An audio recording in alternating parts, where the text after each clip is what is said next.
Demikian juga bukan memvonis orang anti Pancasilais. Seharusnya kita mengevaluasi diri, saya sudah Pancasilais ataukah bukan. Inilah orang yang ikhlas. Alhamdulillahirabbil alamin. Ar-Rahmanir Rahim. Ayolah ikhwah. Selesai pembahasan kita tentang keutamaan ikhlas dalam 4 pertemuan ya.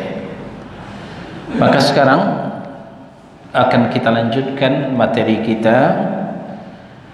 Sekarang adalah tanda-tanda hamba yang ikhlas. Ikhlas adalah amalan hati, amalan qalbu, maka tidak bisa diprediksi secara kasat mata.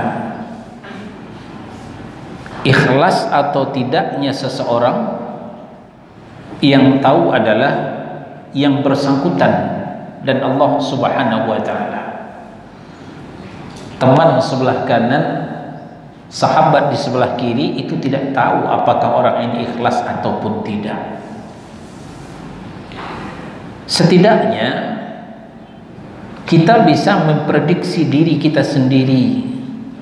Sudahkah kita menjadi orang yang ikhlas ataukah belum?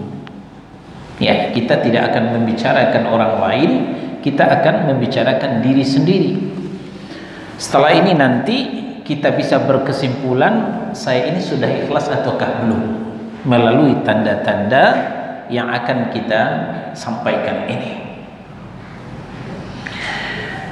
Yang pertama, tanda-tanda atau ciri-ciri orang yang ikhlas itu adalah selalu melihat kekurangan dirinya sendiri dan tidak terpengaruh kepada pujian orang lain. Nah, ini yang pertama. Selalu konsentrasi melihat kekurangan dirinya sendiri, sehingga dia tidak respect lagi dengan pujian orang lain. Inilah kecenderungan orang yang ikhlas. Dia sibuk, waktunya habis mengorek-ngorek kesalahan dirinya sendiri. Bukan sebaliknya, kesalahannya ditimbun sementara kesalahan orang yang dikorek-korek, bukan begitu. Tapi di antara tanda orang yang ikhlas itu dia tidak peduli dengan kesalahan orang lain, tidak sempat mengkaji kesalahan orang lain. Waktunya habis, dirinya sibuk mengkorek kesalahannya sendiri. Dia masih merasa banyak keburukan, banyak kekurangan dibandingkan amal kebaikannya. Nah, karena itu orang ini jauh daripada rasa ujub. Ujub itu adalah terheran-heran dirinya sendiri. Kayaknya di Masjid Darussalam ini kok saya yang paling soleh ya. Sholat saya yang paling banyak, zikir saya yang paling khusyuk, sedekah saya, infak saya yang paling banyak. Nah, itu namanya ujub. Terkagum-kagum dengan diri sendiri. Ini adalah sifat yang terjadi. Nah, ini menandakan orang ini tidak ikhlas. Orang yang ikhlas jangankan ujub, jangan terkagum-kagum dengan diri sendiri, malah sebaliknya dia mengkhawatirkan dosa dan maksiat yang telah dilakukannya apakah diampuni oleh Allah ataukah tidak. Nah, ini ciri yang pertama. Al-Mu'minun surah yang ke-23 ayat 60. Allah berfirman, "Walladzina yu'tuna ma atau wa qulubuhum wajilatun annahum ila rabbihim raji'un." Dan mereka yang memberikan apa yang mereka berikan, yaitu sedekah, infak, dengan hati yang penuh rasa takut. Dia tidak bangga memberikan sedekah, dia tidak dengan sombong memberikan infak walaupun infaknya banyak, malah diiringi dengan rasa takut. Kenapa? Karena mereka tahu bahwa sesungguhnya mereka akan kembali kepada Rabb-Nya, bahwa surga itu tidak akan bisa dibeli oleh infaknya, karena saking mahalnya surga, saking sedikitnya infak sedekah yang dia keluarkan. Makanya salafus saleh, para sahabat as-sabiqunal awwalun, seringkali tidak percaya kepada dirinya sendiri. Satu contoh, Umar ibn Khattab radhiyallahu anhu. Tentu tidak ada di antara kita yang tidak kenal dengan khalifah yang kedua, mertua Rasulullah sallallahu alaihi wasallam. Umar bin Khattab yang telah diakui oleh Rasulullah ahlul jannah, calon penghuni surga, malah pernah bertanya kepada Huzaifah ibnul Yaman. Beliau mengkhawatirkan dirinya sendiri sehingga dia berkata kepada Huzaifah ibnul Yaman, sahabat yang diamanahi oleh Nabi memegang rahasia beliau. Apa kata Umar? Wahai Huzaifah, beritahu aku apa aku termasuk orang yang munafik ya. Jangan sungkan. Walaupun beliau Amirul Mukminin, Amirul Mukminin itu sekelas presiden pada hari ini, pemegang tampuk kekuasaan, pemimpin kaum muslimin. Tapi dengan tawaduk beliau bertanya kepada Huzaifah, Huzaifah, beritahukan aku, ada enggak tanda-tanda munafik pada diriku? Tolong tanyakan kepada Rasulullah, apakah diriku termasuk orang munafik ataukah bukan? Masya Allah, orang sekelas Umar bin Khattab yang telah dijamin oleh Rasulullah masuk surga masih tidak percaya dengan dirinya sendiri. Lalu bagaimana dengan kita? Kita tidak ada jaminan khusus dari Rasulullah sebagai penduduk surga, selalu rentan dengan dosa dan maksiat, tiada hari tanpa dosa. Pernahkah kita memikirkan diri kita, mengorek-orek kesalahan kita, menghitung-hitung kesalahan kita di depan Allah Subhanahu wa taala? Ini pertanyaan yang harus kita jawab sendiri-sendiri. Abdullah ibnu Abbas sempat memegang lidahnya seraya mengatakan, tidak ada yang lebih layak dipenjarakan daripada ini, kata Ibnu Abbas sambil memegang lidahnya. Tidak ada yang layak dipenjarakan selain pada lidah ini. Kenapa? Karena memang lidah inilah diantara penyebab bertumpuknya dosa. Membicarakan orang yang disebut dengan ghibah, mengadu domba, namimah, atau memfonis orang yang tidak sejalan dengan kita.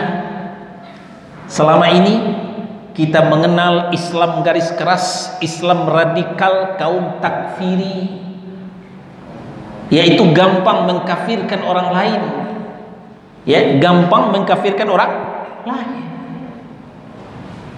Nah, sekarang saudara-saudara, ternyata berkembang bukan hanya gampang mengkafirkan orang lain, sekarang gampang memvonis orang tidak Pancasilais karena tidak sejalan dengan mereka, tidak sehilir semudi dengan mereka. Ini kesalahan lidah yang fatal. Nah, yang diharapkan orang yang ikhlas bukan mengoreksi orang lain, tapi mengoreksi diri sendiri, bukan mentakfirkan, menuduh kafir orang lain, tapi memeriksa diri sendiri, apakah saya termasuk nawaqidul Islam yang saya lakukan, yang saya katakan. Demikian juga bukan memvonis orang anti Pancasilais. Seharusnya kita mengevaluasi diri, saya sudah Pancasilais ataukah bukan. Inilah orang yang ikhlas. Sejarah mencatat bahwasanya Abdullah ibn al-Mubarak rahimahullah ta'ala adalah seorang ulama yang amat dikenal kesolehannya. Namun demikian, beliau pernah mengutarakan, aku mencintai orang yang soleh, padahal aku bukanlah bagian dari mereka. Masya Allah, tawaduknya beliau. Beliau seorang ulama besar. Apa katanya? Saya mencintai orang soleh meskipun saya bukan bagian dari mereka. Artinya apa? Beliau tidak percaya diri dikelompokkan sebagai orang yang soleh, padahal beliau ulama besar. Jelas beliau orang yang soleh, tapi beliau tidak menapik dada saya ini orang soleh, tidak. Kemudian selanjutnya kata beliau, aku pun tidak akan mencintai orang-orang yang tidak soleh. Aku tidak akan mencintai orang-orang yang soleh, artinya membenci, menjaga jarak dengan orang yang tidak soleh, sekalipun aku adalah yang terburuk dari mereka. Beliau mengaku orang yang lebih buruk dari orang yang tidak soleh. Inilah contoh figur yang sebagai panutan bagi kita, bagaimana tawaduknya para ulama, bagaimana tawaduknya salafus soleh. Inilah akhlaknya as-sabiqun al-awwalun, sahabat Nabi yang tercinta radhiyallahu anhum ajma'in. Sibuk mengoreksi diri sendiri, konsen ya, melihat kekurangan diri sendiri. Lalu Sahal bin Aslam juga mengatakan, Bakar bin Abdullah al-Muzani adalah sosok yang bila mana melihat kakek tua, ya, bila bertemu berpapasan dengan orang yang lebih tua, apa katanya? Orang tua ini tentu lebih banyak ibadahnya dari saya, karena sudah lama beliau hidup. Padahal belum tahu, belum kenal siapa orang tua ini, tapi beliau merendah. Ulama besar merendah di depan orang yang sudah tua. Orang tua ini lebih banyak ibadahnya dari saya, karena sudah lama hidup. Sebaliknya, begitupun ketika melihat anak muda, melihat orang yang di bawahnya umurnya, apa katanya? Pemuda ini tentu lebih sedikit dosanya daripada aku dibanding aku yang sudah lama sekian puluh tahun hidup. Jadi walhasil apa yang disampaikan oleh para ulama tidak pernah menapik dada, menonjolkan dirinya yang paling baik, yang paling super, yang paling soleh, yang paling benar, tapi tidak, dia mengakui dirinya masih kurang. Selanjutnya Bakar bin Abdullah berkata, jika syaitan membisikkan kepada salah seorang dari kalian bahwa dia lebih baik daripada orang lain dalam menjalankan agama, maka perhatikanlah hal yang berikut.